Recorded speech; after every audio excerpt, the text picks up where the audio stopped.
Yet the demands which Kaiser made had the fairest colors of equity imaginable, for he proposed to lay down his arms, and that Pompey should do the same, and both together should become private men, and each expect a reward of his services from the public.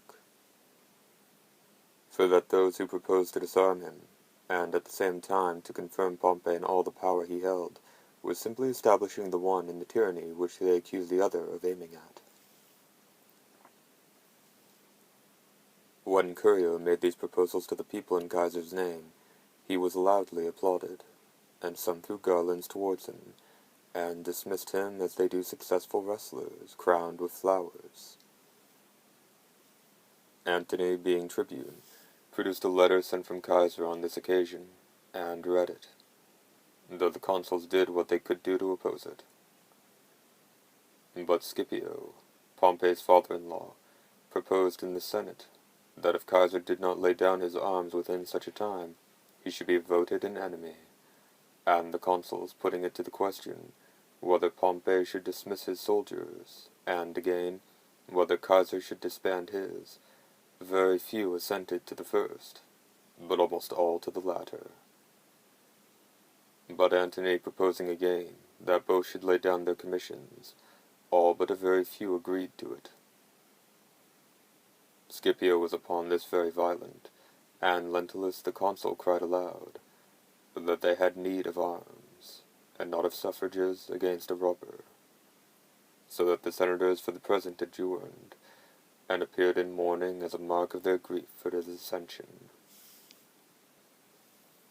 Afterwards there came other letters from Kaiser, which seemed yet more moderate, for he proposed to quit everything else, and only to retain Gaul within the Alps, Illyricum, and 2 legions, till he should stand a second time for consul. Cicero, the orator, who was lately returned from Cilicia, endeavored to reconcile differences and soften Pompey, who was willing to comply in other things, but not to allow him the soldiers. At last Cicero used his persuasions with Kaiser's friends to accept of the provinces, and 6,000 soldiers only, and so to make up the quarrel. And Pompey was inclined to give way to this, but Lentulus, the consul, would not hearken to it, but drove Antony and Curio out of the Senate house with insults, by which he afforded Kaiser the most plausible pretense that could be, and one which he could readily use to inflame the soldiers, by showing them 2 persons of such repute and authority, who were forced to escape in a hired carriage in the dress of slaves. For so they were glad to disguise themselves, when they fled out of Rome. There were not about him at that time above 300 horse and 5,000 foot, for the rest of his army, which was left behind the Alps, was to be brought after him by officers who had received orders for that purpose. But he thought the first motion towards the design which he had on foot did not require large forces at present, and that what was wanted was to make this first step suddenly, and so as to astound his enemies with the boldness of it. As it would be easier, he thought, to overthrow them into consternation by doing what they never anticipated, than fairly to conquer them, if he had alarmed them by his preparations. And therefore he commanded his captains and other officers to go only with their swords in their hands, without any other arms, and make themselves masters of Arminium, a large city of Gaul, with as little disturbance and bloodshed as possible. He committed the care of these forces to Hortensius, and himself spent the day in public as a stander-by and spectator of the gladiators, who exercised before him. A little before night he attended to his person, and then went into the hall, and conversed for some time with those he had invited to supper, till it began to grow dusk, when he rose from table and made his excuses to the company, begging them to stay till he came back, having already given private directions to a few immediate friends, that they should follow him, not all the same way, but some one way, some another.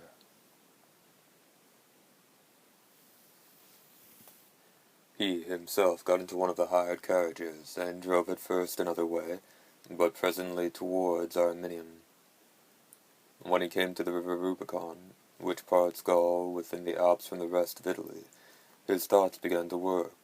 Now he was just entering upon the danger, and he wavered much in his mind, when he considered the greatness of the enterprise into which he was throwing himself.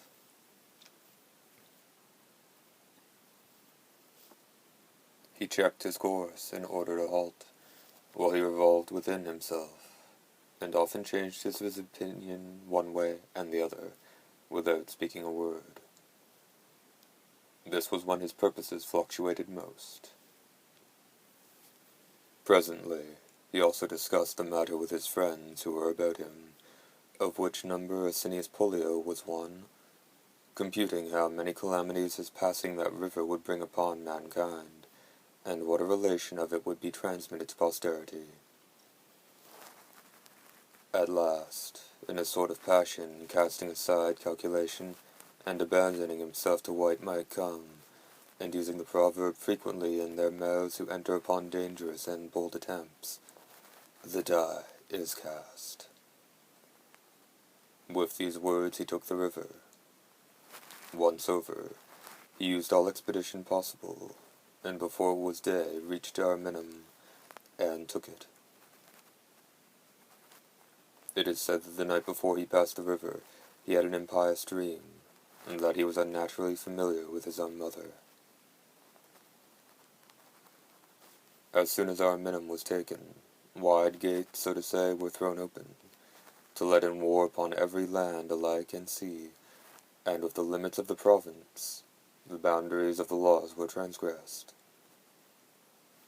Nor would one have thought that, as at other times, the mere men and women fled from one town of Italy to another in their consternation, but that the very towns themselves left their sites, and fled for succor to each other. The city of Rome was overrun as it were with a deluge, by the conflux of people flying in from all the neighboring places. Magistrates could no longer govern, nor the eloquence of any orator quiet it. It was all but suffering shipwreck by the violence of its own tempestuous agitation. The most vehement contrary passions and impulses were at work everywhere. Nor did those who rejoiced at the prospect of the change altogether conceal their feelings, but when they met, as in so great a city they frequently must, with the alarmed and dejected of the other party, they provoked quarrels by their bold expressions of confidence in the event. Pompey, sufficiently disturbed of himself, was yet more perplexed by the clamors of others, some telling him that he justly suffered for having armed Caesar against himself and the government, others blaming him for permitting Caesar to be insolently used by Lentulus, when he made such ample concessions, and offered such reasonable proposals towards an accommodation.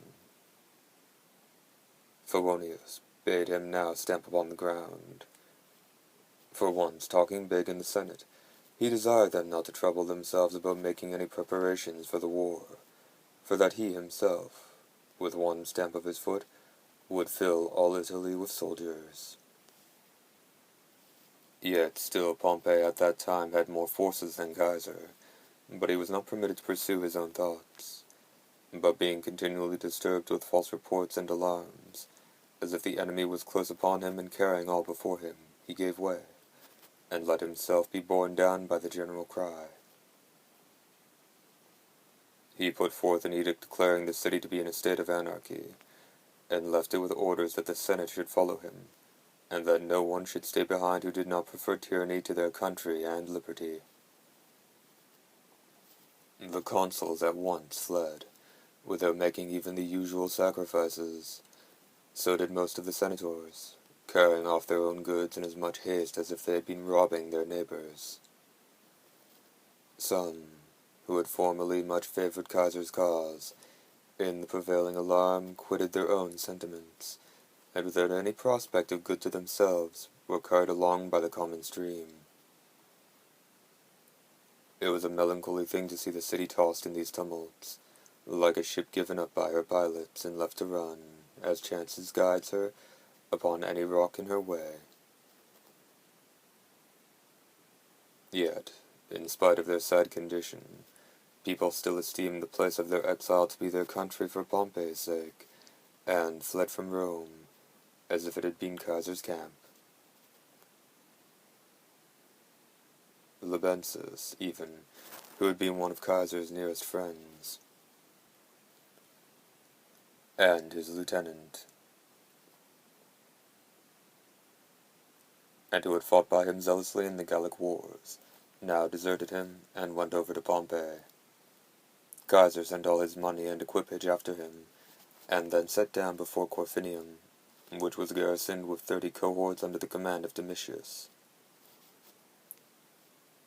He, in despair of maintaining the defense, requested a physician, whom he had among his attendants, to give him poison, and taking the dose, drank it, in hopes of being dispatched by it.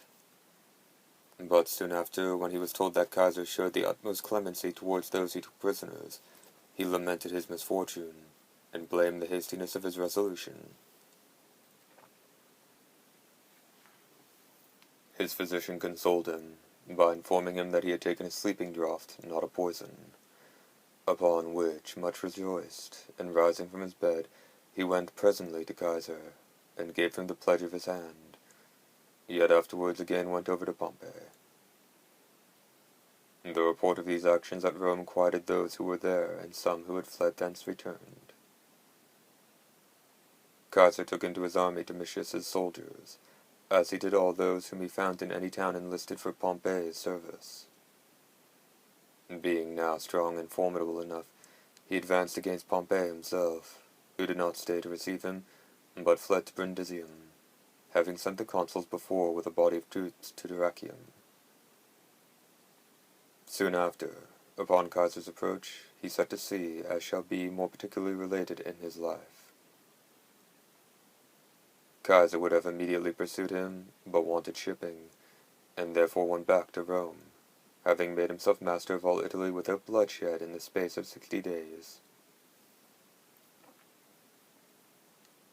When he came thither, he found the city more quiet than he expected, and many senators present, to whom he addressed himself with courtesy and deference, desiring them to send to Pompey about any reasonable accommodations towards a peace. But nobody complied with this proposal, whether out of fear of Pompey, whom they had deserted, or that they thought the Caesar did not mean what he said, but thought it his interest to talk plausibly. Afterwards, when Metellus the tribune would have hindered him from taking money out of the public treasure, and adduced some laws against it, Caesar replied, that arms and laws had each their own time. If what I do displeases you, leave the place. War allows no free talking. When I have laid down my arms and made peace, come back, and make what speeches you please. And this, he added, I tell you in diminution of my own just right, as indeed you and all others who have appeared against me and are now in my power may be treated as I please. Having said this to Metellus, he went to the doors of the treasury, and the keys being not to be found, sent for smiths to force them open. Metellus again making resistance, and some encouraging him in it, Caesar, in a louder tone, told him he would put him to death, if he gave him any further disturbance. And this, said he, you know, young man, is more disagreeable for me to say than to do. These words made Metellus withdraw for fear, and obtain speedy execution henceforth for all orders that Caesar gave for procuring necessities for the war.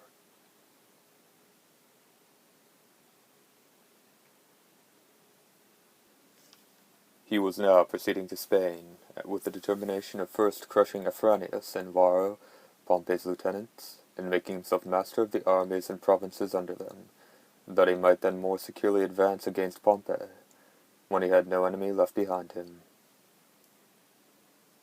In this expedition his person was often in danger from ambuscades, and his army by want of provisions, yet he did not desist from pursuing the enemy, provoking them to fight, and hemming them with his fortifications, till by main force he made himself master of their camps and their forces. Only the generals got off, and fled to Pompey. When Kaiser came back to Rome, Piso, his father-in-law, advised him to send men to Pompey to treat of a peace. But Isauricus, to ingratiate himself with Kaiser, spoke against it. After this, being created dictator by the Senate, he called home the exiles and gave back their rights as citizens to the children of those who had suffered under Sylla. He relieved the debtors by an act remitting some part of the interest on their debts, and passed some other measures of the same sort, but not many.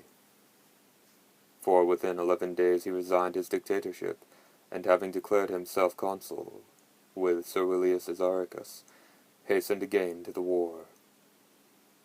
He marched so fast that he left all his army behind him, except 600 chosen horse and 5 legions, with which he put to sea in the very middle of winter, about the beginning of the month January, which corresponds pretty nearly with the Athenian month Poseidon, and having passed the Ionian Sea, took Oricum and Apollonia, and then sent back the ships to Brundisium, to bring over the soldiers who were left behind in the march.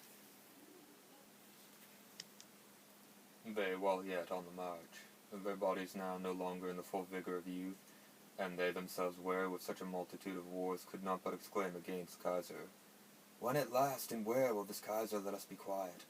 He carries us from place to place, and uses us as if we were not to be worn out, and had no sense of labor. Even our iron itself is spent by blows, and we ought to have some pity on our bucklers and breastplates, which have been used so long. Our wounds, if nothing else, should make him see that we are mortal men, whom he commands, subject to the same pains and sufferings as other human beings. The very gods themselves cannot force the winter season, or hinder the storms in their time, yet he pushes forward, as if he were not pursuing, but flying from an enemy." So they talked as they marched leisurely towards Brundisium.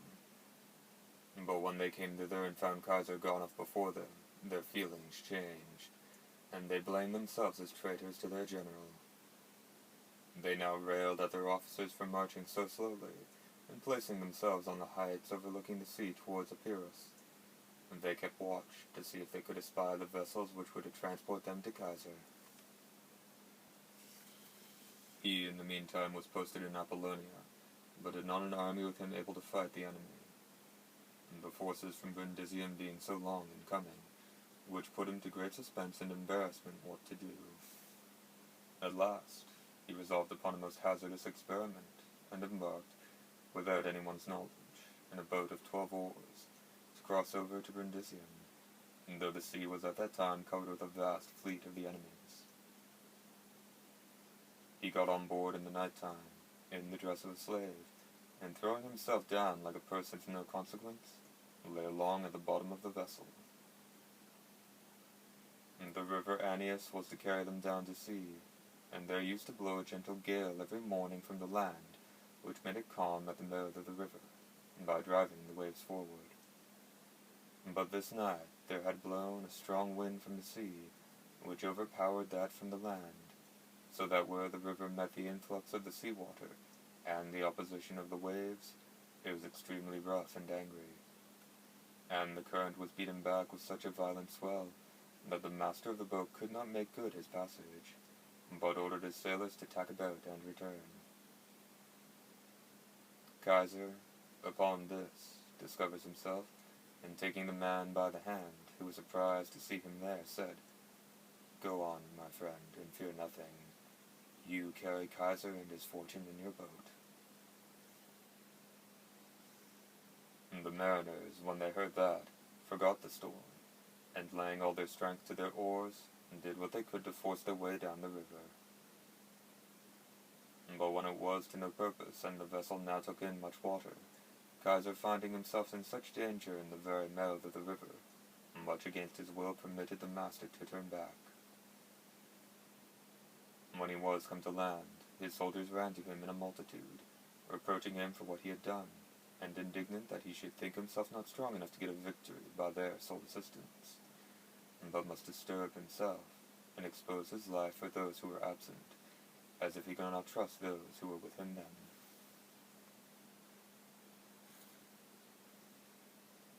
After this, Antony came over with the forces from Brundisium, which encouraged Caesar to give Pompey battle, though he was encamped very advantageously, and furnished with plenty of provisions both by sea and land, whilst he himself was at the beginning of ill supplied, and before the end was extremely pinched for want of necessaries, so that his soldiers were forced to dig up a kind of root which grew there, and tempering it with milk, to feed on it. Sometimes they made a kind of bread of it, and advancing up to the enemy's outposts would throw in these loaves, telling them that as long as the earth produced such roots, they would not give up blockading Pompey. But Pompey took what care he could, that neither the loaves nor the word should reach his men, who were out of heart and despondent, through terror at the fierceness and hardiness of their enemies, whom they looked upon as a sort of wild beasts. There were continual skirmishes about Pompey's outworks, in all which Caesar had the better, except one, when his men were forced to fly in such a manner that he had like to have lost his camp. For Pompey made such a vigorous sally on them that not a man stood his ground. The trenches were filled with the slaughter, many fell upon their own ramparts and bulwarks, whither they were driven in flight by the enemy. Caesar met them, and would have turned them back, but could not. When he went to lay hold of the ensigns, those who carried them threw them down, so that the enemies took 32 of them.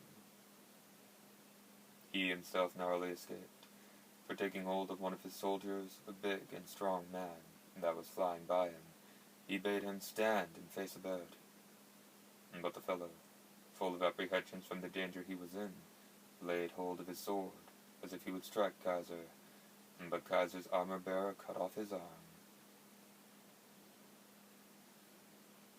Caesar's affairs were so desperate at that time, that when Pompey, either through overcautiousness or his ill fortune, did not give the finishing stroke to that great success, but retreated after he had driven the routed enemy within their camp, Caesar, upon seeing his withdrawal, said to his friends, "The victory today had been on the enemy's side, if they had had a general who knew how to gain it." When he was retired into his tent, he laid himself down to sleep, but spent that night as miserably as ever he did any, in perplexity and consideration with himself, coming to the conclusion that he had conducted the war amiss. For when he had a fertile country before him, and all the wealthy cities of Macedonia and Thessaly, he had neglected to carry the war thither, and had sat down by the seaside, where his enemies had such a powerful fleet, so that he was in fact rather besieged by the want of necessaries, than besieging others with his arms. Being thus distracted in his thoughts with the view of the difficulty and distress he was in, he raised his camp, with the intention of advancing towards Scipio, who lay in Macedonia, hoping either to entice Pompey into a country where he should fight without the advantage he now had of supplies from the sea, or to overpower Scipio, if not assisted. This set all Pompey's army and officers on fire to hasten and pursue Caesar, whom they concluded to be beaten and flying. But Pompey was afraid to hazard a battle on which so much depended, and being himself provided with all necessaries for any length of time, thought to tire out and waste the vigor of Caesar's army, which could not last long. For the best part of his men, though they had great experience and showed an irresistible courage in all engagements, yet by their frequent marches, changing their camps, attacking fortifications, and keeping long night watches, were getting worn out and broken. And they being now old, their bodies less fit for labor, and their courage also beginning to give way with the failure of their strength. And besides, it was said that an infectious disease, occasioned by their irregular diet, was prevailing in Caesar's army, and what was of greatest moment, he was neither furnished with money nor provisions, so that in a little time he must needs fall of himself.